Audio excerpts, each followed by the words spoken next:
You know what gets to me is that people are judged on their behavior. And I just don't believe that people are bad because they behave badly. I believe that good people sometimes behave badly because there's a problem underneath the surface. That's how it is with me all the time. My issues, I see people my age with all kinds of things. They've got hurt hips or legs or diabetes or lung problems or what have you. I feel like I've been blessed because the only issues I really have are mental. ADHD has really challenged me, although I work around it, which is fine for me. Other people just don't get my workarounds. And so my communication with other people can be very difficult. That's why I've always had to be in charge. Because if I wasn't, no one would put up with me. That's probably the truth of it all. I just learned that about myself just now as we're talking. I was the oldest of a bunch of kids, and I was just conditioned to take charge and be bossy, to make all these kids listen and do what I wanted them to do, or it was chaos. It was chaos anyway. But my things that I deal with, you can't see. They're depression and anxiety and PTSD and some things like that. And I know this not subjectively, but because I have a brain map that I had done to show it, so that I would know how to help myself, which I work at all the time. I've happened to be successful over the years, and I have a great many friends, although in the past couple years I've unmade friends because of my research that no one likes. But I've got everyone who ever worked with me I still adore. So I didn't realize I had issues. I really didn't. Don't we all think we're right or easy? And then one day, something came on the TV about ADHD, and my granddaughter and husband were there, and it was talking about how people with that generally are kind of immune to other people's emotional responses. And that's very true for me, but I never knew it to be true. I thought I was really enveloped in other people because I'm such an analyzer, and I love puzzles. So I get really in depth with people and ask them questions, but it was hard for me to think that I wasn't emotionally sensitive to people, that I'm a hard ass. I didn't want to think that about myself, but I guess I am. And my granddaughter and husband, I said, gosh, I don't think I'm like that, am I? And the looks on their faces were worth a lifetime of lessons. So obviously, I have a problem. I have had a problem with intuiting someone's emotional response to me or to our conversation because I'm so intent on whatever I'm analyzing. And So they tell me it's really difficult for people. And I see it now. Now that I know that that's me.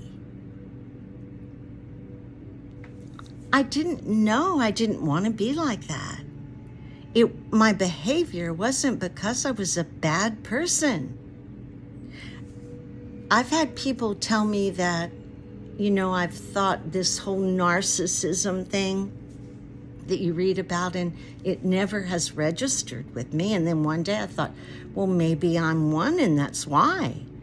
And so I read about it and everything, and I'm not, because I care so much about people, too much, that I think everybody's my responsibility. Like, growing up as the oldest of 7. And it's an unspoken responsibility and not anything. I'm not telling you that I was Miss Big Sister Nurturer, because that wasn't it. When I babysat, they cleaned the house and I gave them lists, and then I locked them outside so they wouldn't mess up the bathroom.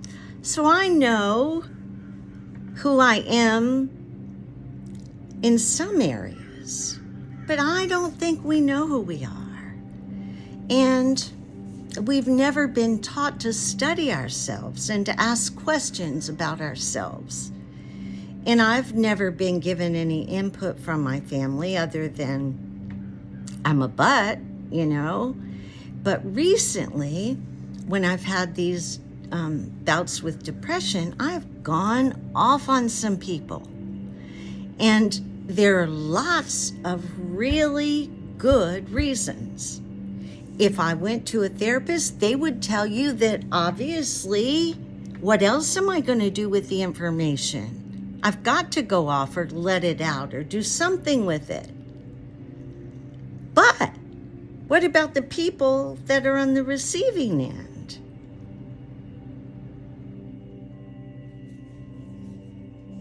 And the people on the receiving end just judge you by your behavior, rarely try to find out what is going on underneath there. And when you have these issues, like ADHD and depression and those anxiety kind of things, which never stood in my way of success. I've written a book with Deepak Chopra, and Kenneth Blanchard. I've written a children's book. I won an international speech contest here. I've spoken internationally. I'm a distinguished Toastmaster. I've run many organizations, started many events. I mean, I'm no slouch, right?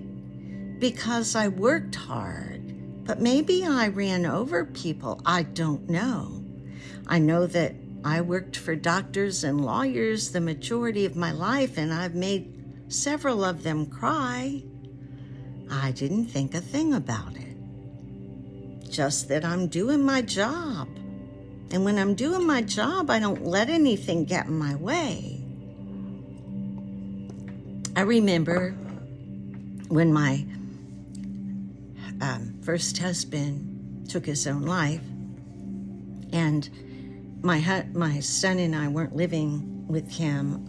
I had remarried. I left my husband after he had tried to commit suicide a couple times. And we went through counseling, and I had a really good experience with a counselor. I knew that something had to give with my husband. He would drink every morning, alcohol. Of course, that's how he was when I met him in high school. But he would drink vodka and have it hidden, I found later, in the linen closet. And so in the morning I'd think, well, I can get up and catch him before he drinks. But no, he had already gone to the restroom and gotten himself situated. And so I was just going nuts. I didn't know how I'd ever fix our situation.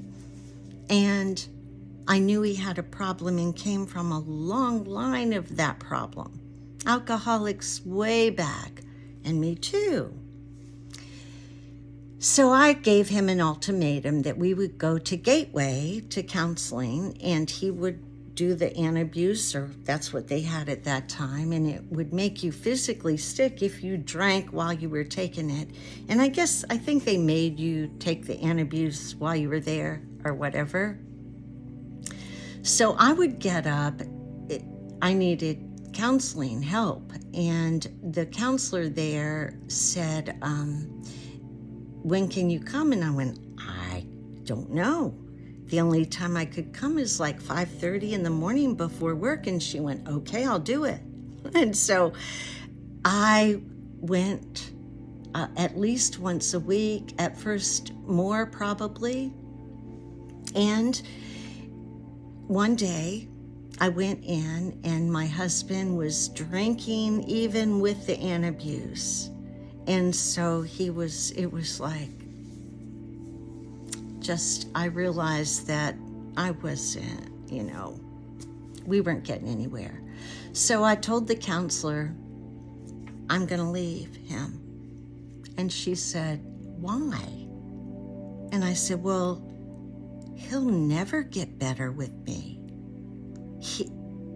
As long as he's with me, he won't do anything different. She had told me that because he was drinking, I should quit paying the bills and make him feel the pain. And I just didn't know how to not pay our bills because I had a son. And so she said, you can't leave. And I went, why? And she said, you're just not ready. I trusted her with all my heart. About 6 months later, I went into her again and I went, I'm going to leave. And she said, why? And I said, because my son,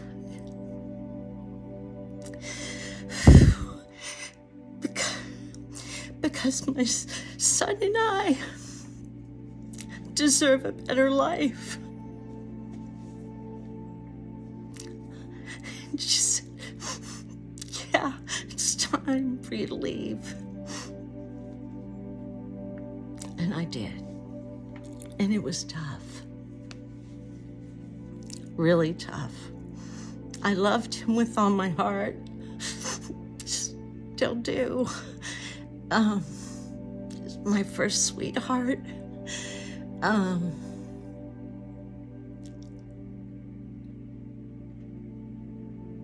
Sorry.